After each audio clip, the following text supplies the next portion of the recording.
New syllabus 4th class English text బుక్లో 7th lesson Birbal caught the thief. ఈ పాఠ్యాంశంలో glossary చూద్దాం. Merchant, a person who buys and sells goods. ఎవరైతే వస్తువులను కొనడము అమ్మడము చేస్తూ ఉంటారో వారిని మర్చెంట్, వ్యాపారి అని అంటారు. సరౌండెడ్ అంటే కవర్డ్ అరౌండ్, చుట్టేపుల ఉండేటటువంటి ప్రదేశాన్ని సరౌండెడ్ అని అంటాం. ప్రీసియస్, వాల్యుబుల్ అంటే చాలా విలువైన అని అర్థం.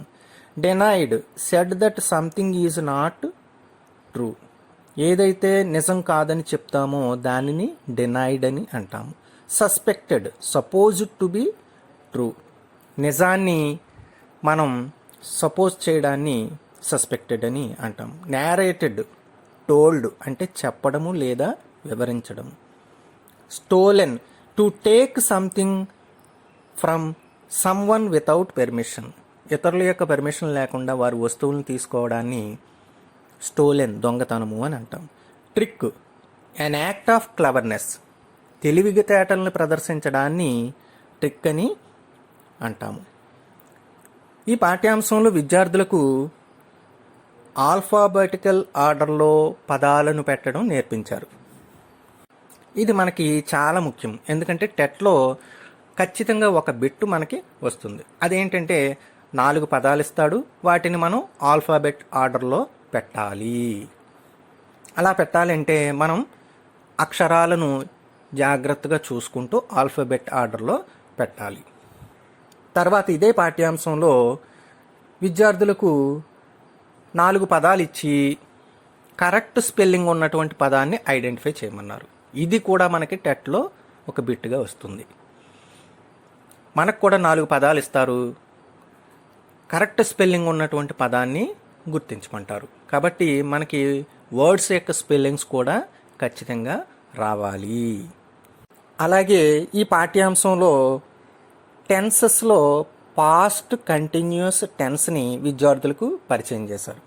పాస్ట్ కంటిన్యూస్ టెన్స్ అంటే, పాస్ట్ అంటే గతం, గతం కంటిన్యూ అవుతుంది. కాబట్టి పాస్ట్ కంటిన్యూస్ టెన్స్లో ఏ విధంగా ఉంటుందో చూద్దాం. పాస్ట్ కంటిన్యూస్ టెన్స్లో సింగులర్ ఫామ్ ఐ కానీ, హీ కానీ, షీ కానీ, ఇట్ కానీ వచ్చినప్పుడు దాని పక్కన వాజ్ అనేటటువంటిది వస్తుంది. తర్వాత దాని పక్కన ఉండేటటువంటి వెర్బులో ఇంగ్ ఫామ్ జాయిన్ అవుతుంది. ఇది మనం పాస్ట్ కంటిన్యూస్ టెన్స్లో చూడొచ్చు.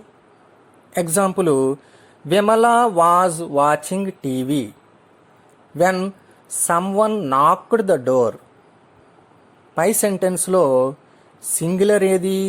విమల. వచ్చినప్పుడు ఏమొస్తుందని మనం చెప్పుకున్నాం? వాజ్ వస్తుందని చెప్పుకున్నాం కదా, అందుకని వాజ్ వచ్చింది.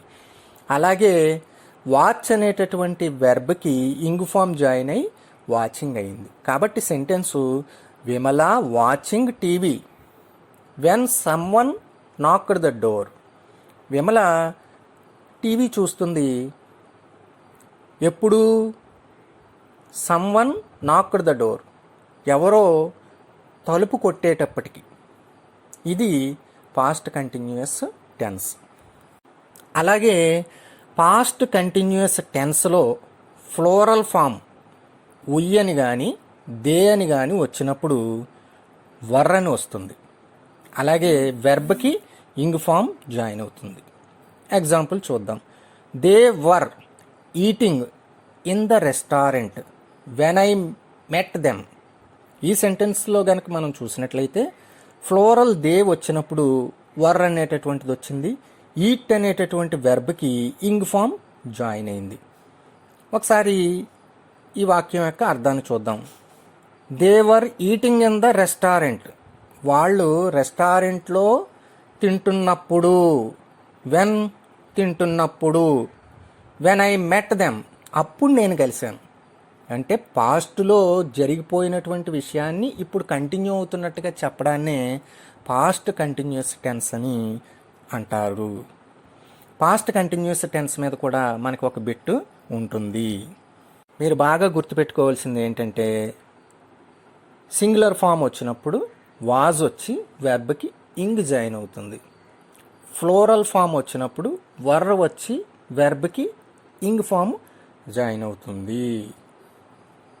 ఇప్పుడు సింగులర్ వెర్బ్స్ అంటే ఏంటో తెలుసుకుందాం. ఈజ్ సింగులర్ వెర్బ్ అయితే దానికి ఫ్లోరల్ వెర్బ్ ఏది అంటే ఆర్. హ్యాజ్ సింగులర్ వెర్బ్ అయితే have floral verb. Had singular verb అయితే సేమ్ హ్యాడే ఫ్లోరల్ వెర్బ్ కూడా. వాజ్ సింగులర్ వెర్బ్ అయితే వర్ ఫ్లోరల్ వెర్బ్ అవుతుంది. ఇప్పుడు మనం agreement between the subject and verb అనేటటువంటిది చూద్దాం. అంటే సబ్జెక్ట్ సింగులర్గా ఉంటే వెర్బ్ కూడా సింగులర్గానే ఉంటుంది. సబ్జెక్ట్ ఫ్లోరల్గా ఉంటే వెర్బ్ కూడా ఫ్లోరల్గానే ఉంటుంది. ఇలాంటి ఎగ్జాంపుల్ ఒకటి చూద్దాం. He is the thief. He is the thief అనేటటువంటి దాంట్లో హీ అనేటటువంటిది సింగులర్ సబ్జెక్ట్, ఈజ్ అనేటటువంటిది సింగులర్ వెర్బ్. హీ ఆర్ అనం. ఎందుకని? ఆర్ అనేటటువంటిది ఫ్లోరల్కి వాడతాం కాబట్టి హీ ఈజ్ అనే అంటాం. అలాగే మరొక ఎగ్జాంపుల్ చూద్దాం. We are the thieves. మేము దొంగలము. వీ అనేటటువంటి పదం సబ్జెక్ట్, ఆర్ అనేటటువంటిది ఫ్లోరల్ వెర్బ్. ఇక్కడ మనం వీ ఈజ్ అనం.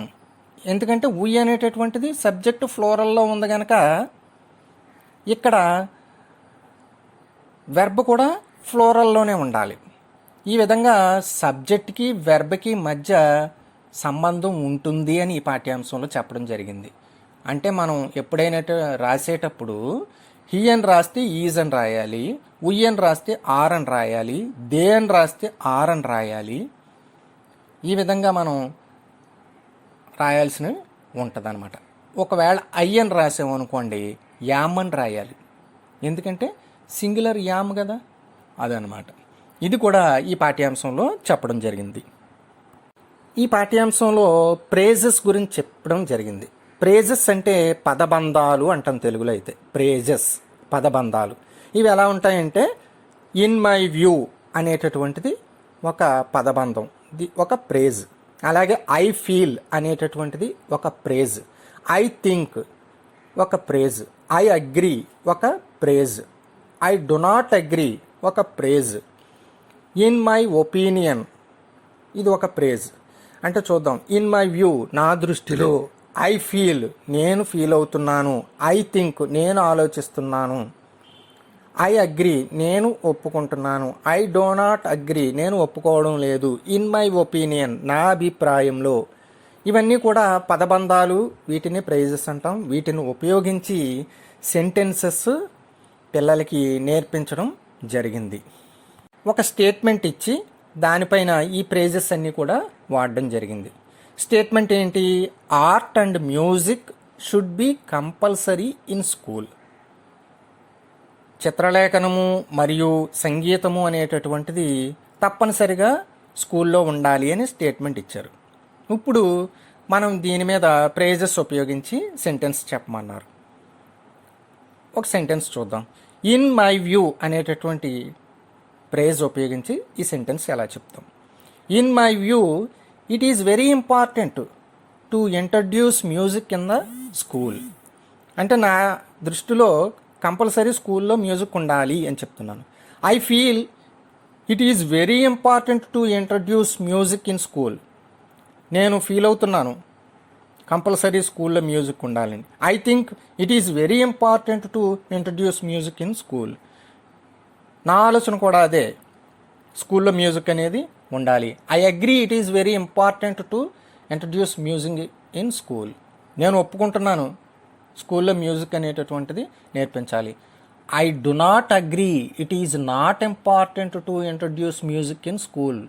నేను ఒప్పుకోవడం లేదు, స్కూల్లో మ్యూజిక్ నేర్పించడం అనేది అంత ఇంపార్టెంట్ ఏం కాదు అని చెప్తున్నాడు. In my opinion it is very important to introduce music in school. నా దృష్టిలో, నా అభిప్రాయంలో ఇది చాలా ఇంపార్టెంట్, మ్యూజిక్ అనేటటువంటి స్కూల్లో నేర్పించాలి అని చెప్తున్నాడు. సో ఈ విధంగా ప్రేజెస్ ఉపయోగించి ఒక స్టేట్మెంట్ మీద మన అభిప్రాయాన్ని చెప్పవచ్చు. అది ఇక్కడికి పిల్లలకి నేర్పించడం జరిగింది. ఇన్ మై వ్యూ అని, ఐ ఫీల్ అని, ఐ థింక్ అని, ఐ అగ్రీ అని, ఐ డు నాట్ అగ్రీ అని, ఇన్ మై ఒపీనియన్ అని ప్రైజెస్ని ఇక్కడ ఉపయోగించడం జరిగింది.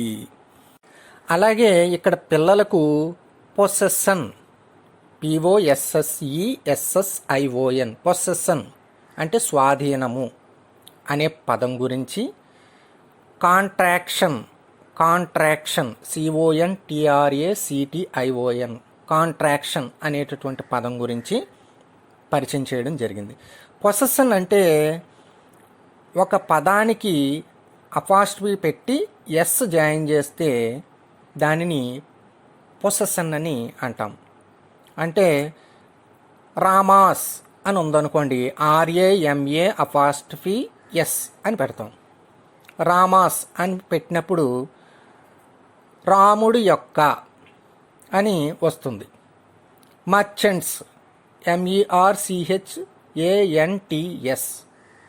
ఎస్కి ముందు అపాస్ట్రఫీ పెట్టడం జరుగుతుంది. మర్చెంట్స్ అంటే వ్యాపారి యొక్క, సీతాస్ సీత యొక్క, సెర్వెంట్స్ యొక్క అని వస్తుంది.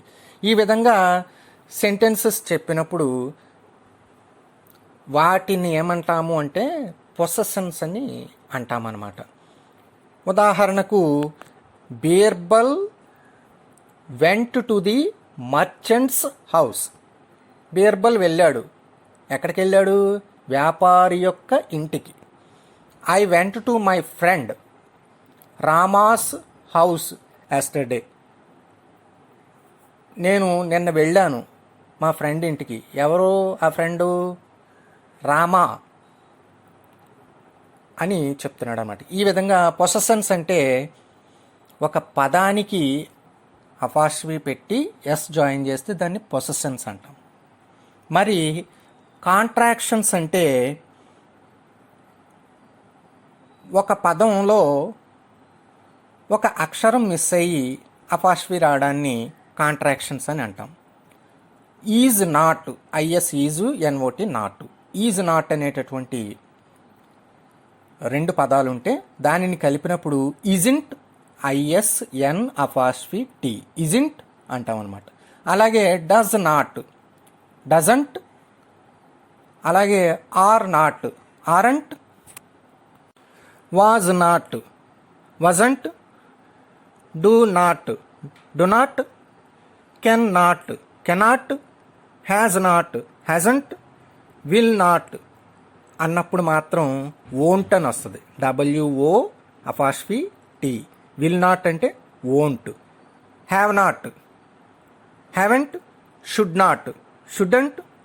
వుడ్ నాట్, వుడంట్ అని వస్తుంది అన్నమాట. ఈ విధంగా రెండు పదాలను కలిపినప్పుడు అపాస్ట్రఫీ రావడాన్ని మనం